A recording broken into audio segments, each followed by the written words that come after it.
It wasn't just a fight for a fence, it was a fight for my life, my peace, my sanity. It was a Tuesday morning and I was in the kitchen sipping my coffee like I did every morning. The sun hadn't even fully broken over the horizon yet.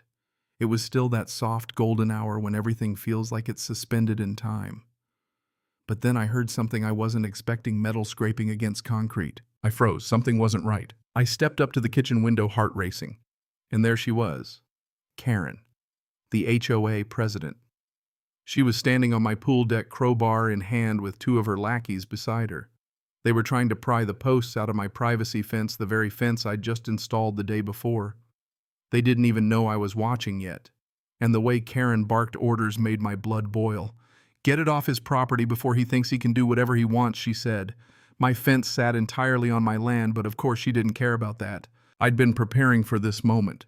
I had cameras installed the night before, recording every inch of this breach. My surveyor had already documented every boundary, every corner of my property.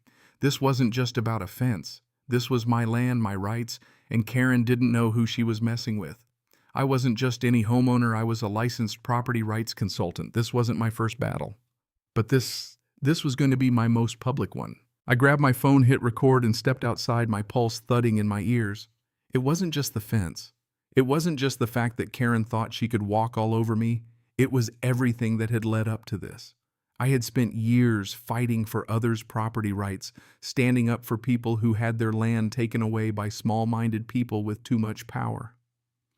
And I finally thought I had a place where I didn't have to fight, where I could breathe. But that was before Karen and her HOA. And now she was trying to destroy the one thing that had given me peace, the fence. I had worked too hard for this moment. I had cashed out everything, my savings, my old home, everything to buy this house.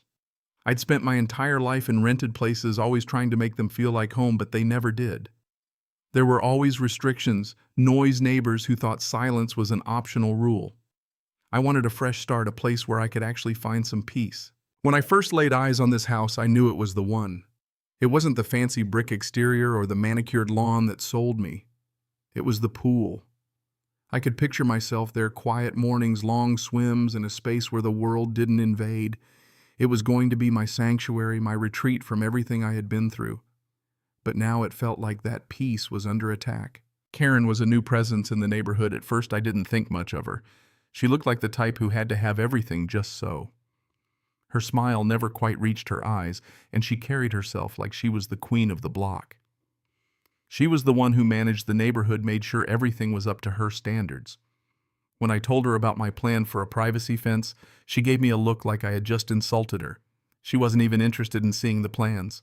"We like to keep the neighborhood open concept," she told me, as if the whole subdivision was her personal showroom. But the fence was fully legal. It fit every requirement, and I had checked and double-checked everything. Still, Karen acted like privacy itself was a threat to her kingdom. She had this way of making you feel like your very existence was a problem to her. And that's when the real battle began.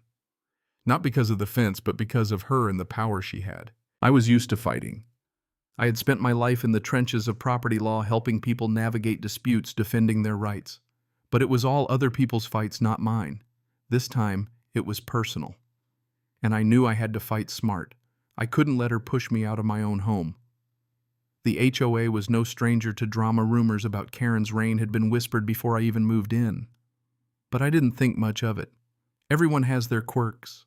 I figured I'd just keep my head down, enjoy my house, and live my life. But once Karen got her claws in, things changed. I'd installed the fence because I needed it. It wasn't about luxury. It wasn't about keeping up with anyone. It was about safety. It was about my own mental and emotional well-being. For years, I had dealt with other people's conflicts, their problems, and I just wanted one place where I didn't have to fight. But that fence to Karen was a threat, a challenge to her authority. And that's when it got ugly. I submitted all the paperwork for approval, and of course the HOA did what it does best, stonewalled. They claimed my paperwork was lost, then that it was incomplete. They played games, sending me conflicting emails and giving me excuses for delays. At one point, they even told me they'd lost my application entirely. And when I asked for clarification, they threw out new demands that had nothing to do with the CCNRS or city code. Karen wasn't just enforcing rules, she was enforcing obedience. And that's when I realized she wasn't fighting for the neighborhood. She was fighting to maintain control. She wasn't just after my fence, she was after my independence. The moment I installed that fence without asking for her permission, I became a target. The breaking point came when Karen showed up at my door. No warning, no phone call. Just a visit from her and her lackey clipboard buddy. She didn't even bother with pleasantries. She marched straight up to me with that binder of hers and said, "I'm here to discuss your fence situation." As if it was up for discussion. I'd followed the rules. I'd submitted everything by the book. But to her, rules didn't matter unless they served her agenda. I stood my ground. I didn't let her bully me. I refused to be intimidated. But this wasn't just a battle of wills. It was a battle for my home, for my peace, for my life. I wasn't going to let her walk all over me just because she had a title. And so I started gathering evidence. I kept a record of every email, every conversation, every violation notice. I started documenting everything. I wasn't just fighting back. I was preparing for the long game. I knew this was going to get messy, but I wasn't going to lose. Not this time. The tipping point came when Karen's crew showed up to tear down my fence. They were on my property without permission, trespassing, breaking the law. I recorded everything. I called the sheriff. And when the deputies arrived, the look on Karen's face told me everything.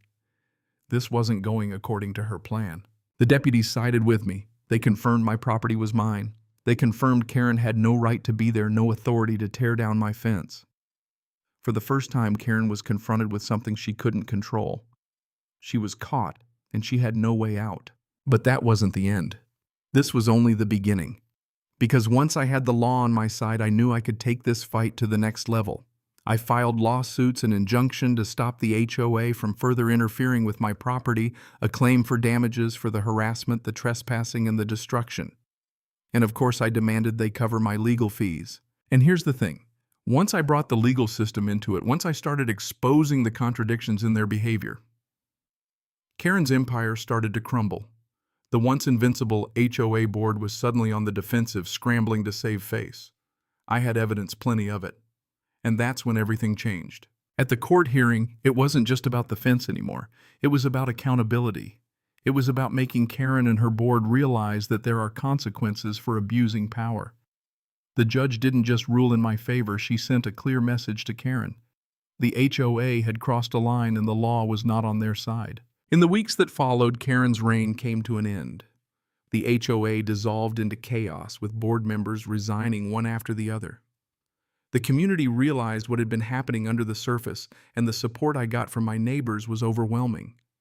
People who had once whispered behind my back now came forward to apologize. They had seen the truth. And as I sat by my pool that evening with the sun setting just as I had imagined it would, I knew this battle wasn't just about a fence. It was about reclaiming my space, my life, my peace. It was about taking back control of my own home, my own future. And for the first time in years, I felt free. Free to enjoy the quiet. Free to live without fear of someone like Karen trying to tear me down.